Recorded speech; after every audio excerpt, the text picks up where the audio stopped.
Before I explain why Adam is not evil in Sneed Hotel, I have to explain a video that inspired me making this, called the John Walker Effect, or the Sympathetic Strawman. Despite what is on screen, this wasn't intentional. It just so happens that these male characters have one common thing, where a lot of modern day writers take characters that are supposed to be evil. However, if you sit down and think about it, you realize these guys are not only doing the right thing, but they always tend to be more heroic than the real protagonist.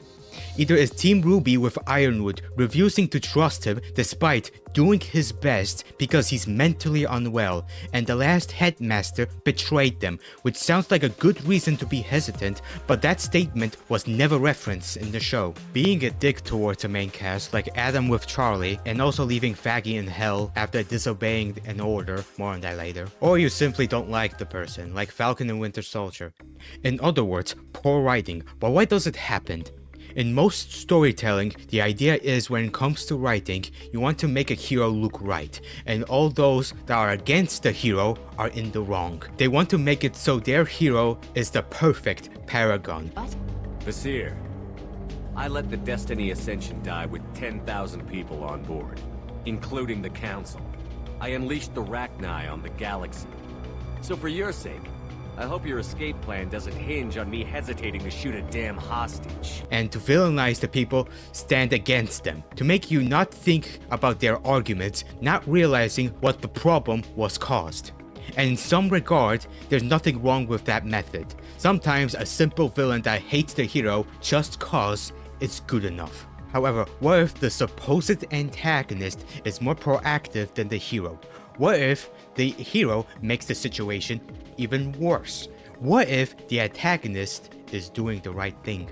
Let's start with Ironwood's case, where we're supposed to believe he's the bad guy because he controls the military and due to difficulties plans to destroy Mantle, the place below, while evacuating people, and take Atlas, the high place, to fuck off to space. However, as mentioned before, he does nothing but help people, trying his best to protect the innocent. I also need to elaborate the mentally unwell part. You see, another thing that modern day writers do, in which I despise the most, is to not show or tell us important information / details and have the character explain it in the show, but in fact have the writer of the series explain it in social fucking media. Now, I don't mind miscellaneous stuff about the character, like how does Darth Vader take a piss? You can look it up online on a diagram, but what I'm trying to say is this piece of information isn't story relevant nor changes anything. However, this isn't the case with Ironwood's semblance or power, in case you didn't know. This is from Atashna Derp. I'm assuming legal Christian name. Does Ironwood and or Watts have a semblance? If so, what is it? Yeah, so Ironwood does have a semblance. It's like in the show, it's in like little bits. You can kind of see it. It's more of like a passive semblance that runs in the background. I believe we called it metal.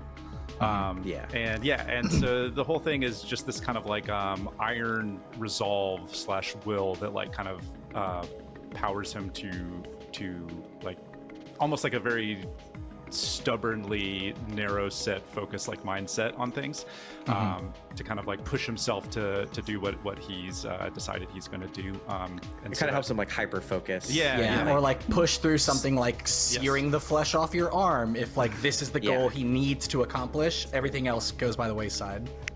So that's kind of running in the background of 7 and 8 a little bit. We really wanted to put it on screen in either one of those volumes, but at both the opportunities that we had to put it on screen, it was not the most important thing that needed to be said.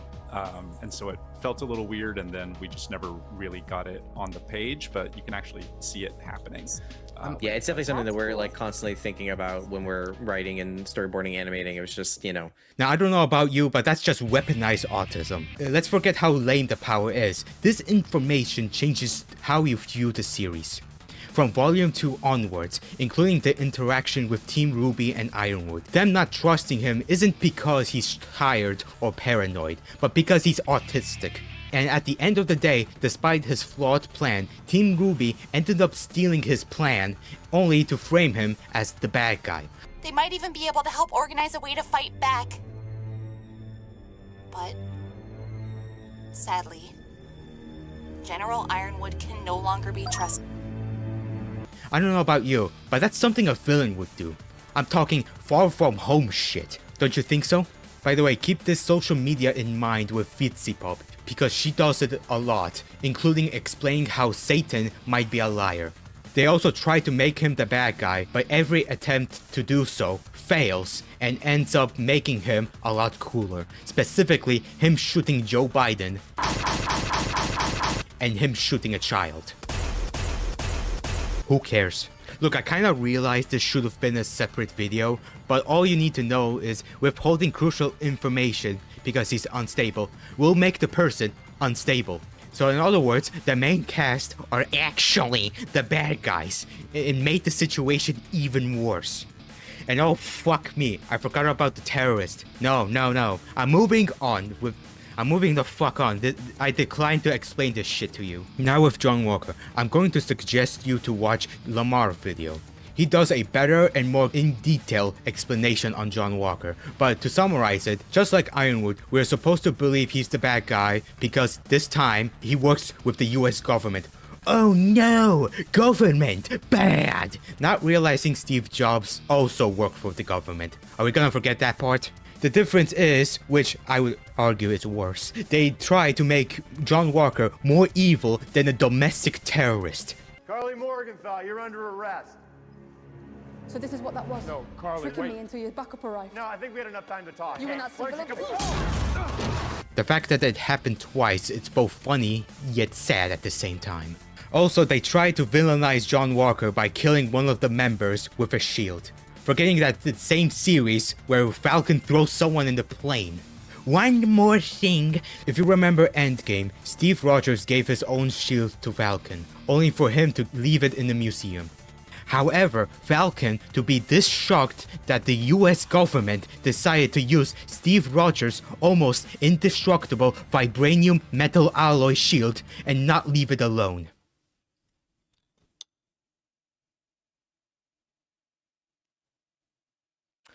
I rest my case. Now with Adam.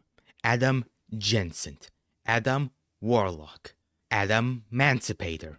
I feel like majority who've watched Hazbin Hotel forgot what the world is about, or how some people never ask how redemption would work without thinking about it. This isn't me blaming anyone not realizing the flaws of both stories and world building, etc, etc. Some people just want characters to do random shit. Perfect example, Fallout TV show. The story have problems with valid criticism. And I find this even more funny because his kid is mixed race. So his black wife divorced him, and now he plays fucking birthday parties. How black-pilling is that? I find this even more funny because if you know anything about marriage statistics, you would know that white male, black female actually has the lowest divorce rates. So in a way, you could almost say this is anti-propaganda, but I still think it's promoting race mixing.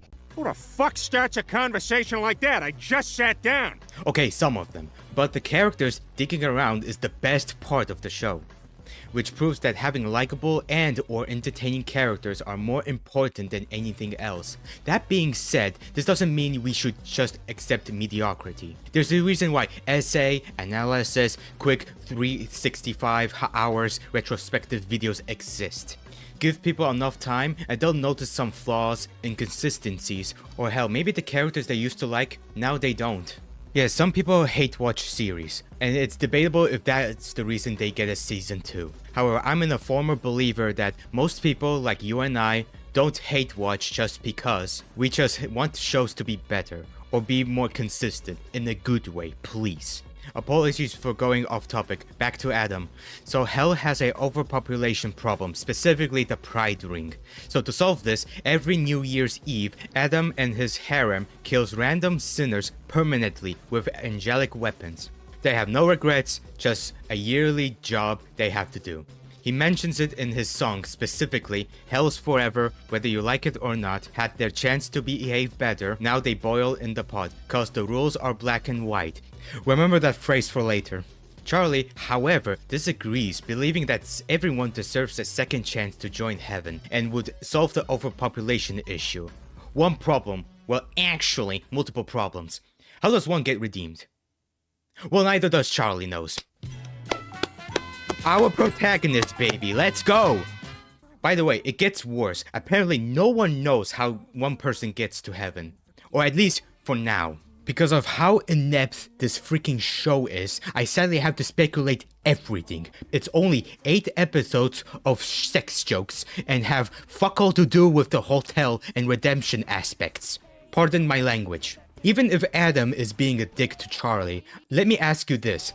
What's genuinely wrong with killing sinners? They're no longer humans, they are the worst of the worst sinners that have some immortality. He's not really doing anything wrong. In almost every story depicting angels and demons, it's never depicted as a sin to kill and slaughter demons, because well, they are fallen from God's love. It also has to be noted, heaven is supposed to be a paradise. That's the thing about paradises. You have to work hard to keep a paradise, meaning you have to make sure the people wanting to destroy your paradise get taken out first. If anything, heaven is behaving exactly as it should. I wouldn't say it's a good comparison, but heaven is equivalent to order, barely doesn't want to change. Hell is chaos, where there's too much change, and earth is the balance between both. But yeah, back to speculation. So let's say you redeem someone in hell. Wouldn't you just create the same problem by overpopulating people in heaven? What if the person being redeemed starts chaos? Do you just kill the person or send them back to hell? Or what if you redeem the person who murdered people while the victims are in heaven? I'm talking about Funny Mustache Man and the Jews. Or even Mr. Be Gay Do Crimes. This is my problem. We've been told to give people a second chance, yet for all we see are sinners, demons, whatever you may say, doing bad things. Not a single sinner or demon that's just an average fucking dude. I'm harping on this because it makes Adam right. The show never challenges nor exploits Charlie's motive if she's maybe in the wrong or retarded, I don't know. There's also Hell of a Boss, which also takes place in the Pride Ring, and holy shit. If you haven't seen Hell of a Boss, may God have mercy. It's about Blitzo and his co-workers. Their job is to assassinate people on Earth. You see the problem here? And the worst part is, you can't even argue people that get killed don't always end up in the Pride Ring. Because in the lore, it's established, sinners always spawn in the Pride Ring. And on other rings, like Lust, Greed, Sloth, Gluttony, Wrath, sinners aren't able to travel to these rings. Also, a bit off topic, but did you know that part of their punishment, sinners aren't allowed to reproduce, but they can still have sex? Guess where I got this information from? Yeah, that tying into the whole having kids thing, no, the sinners cannot have kids. There would be so many kids. No,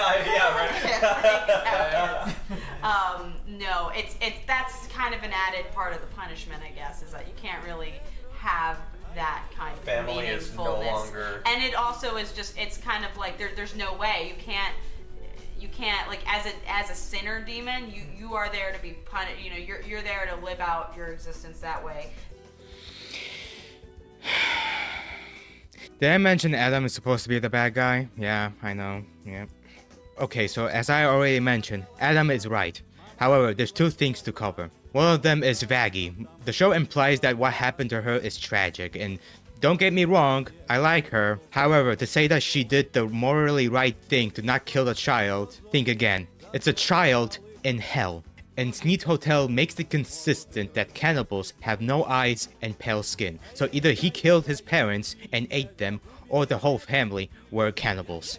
And Vaggie decided to spare that little shit. Did what Adam, more specifically Lut, did was cruel? Yes, but was it completely unjustified? Absolutely not. And the second thing, this line in the other music. If hell is forever, then heaven must be a lie. There's a Reddit post about the user not understanding this line, which who would have blamed them? While there are lots of comments in here, I'm going to try paraphrasing it. Heaven is supposed to be a pure good paradise of morality and virtue, while hell is the opposite of it. However, the angels are committing terrible sins, enjoying killing demons, and they call themselves the good guys, despite them having blood in their hands, or indirectly, Sarah's case. Here's the problem. If we are able to believe that angels are the true bad guys, then how would you explain the serial killer, obsessive yandere, Mexican cocaine gangster, and explosive expert, and most likely the colonizing Britbong? The least evil member is Keith David. Well, it depends. Mr. Dumas speech. Welcome to hell, motherfucker! And even then, he was an overlord gambling away people's lives. Oh yeah, and I also forgot the arms dealer, Kamala Harris.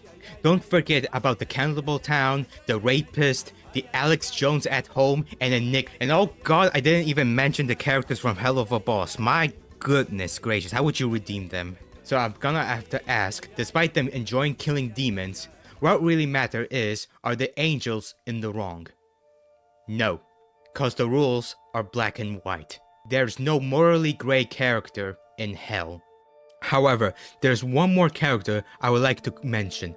He's one of, if not the first ever sympathetic strawman in fiction.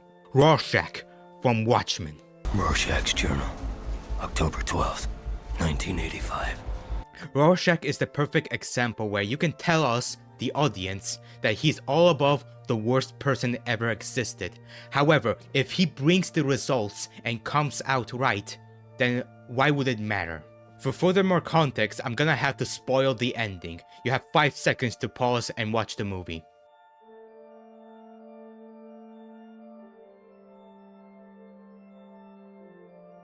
Okay, so the whole movie, Oz's plan revolves around world peace. How he wants to achieve that? Killing millions. To save billions.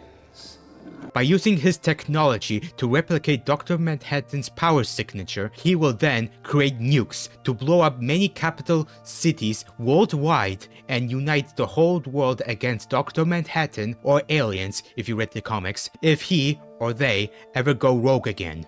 Essentially, people will start living a lie, a piece based on a lie.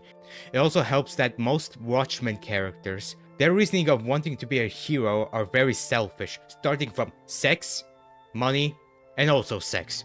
While Rorschach, he simply wants to help people.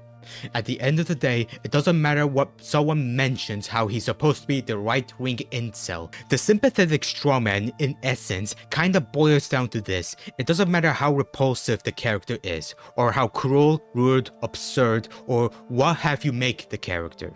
If at the end of the day, the character is not only being right, but is saving lives and doing the right thing, who fucking cares if they're a bad person? You don't have to be a nice person to do the right things. A good person doesn't have to be polite to do the right things. When he tried to leave, well, things didn't go well. Or did it? Small tangent, whether you disagree on Oz's plan, there is more of a philosophical discourse than delete half population. I'm just saying, Thanos should have simped death. I'm just saying. And that's why the writers need to learn this lesson. No matter how hard you try, if the character we supposed to hate ultimately ends up being rightfully correct, then I have to ask, who are we supposed to root for?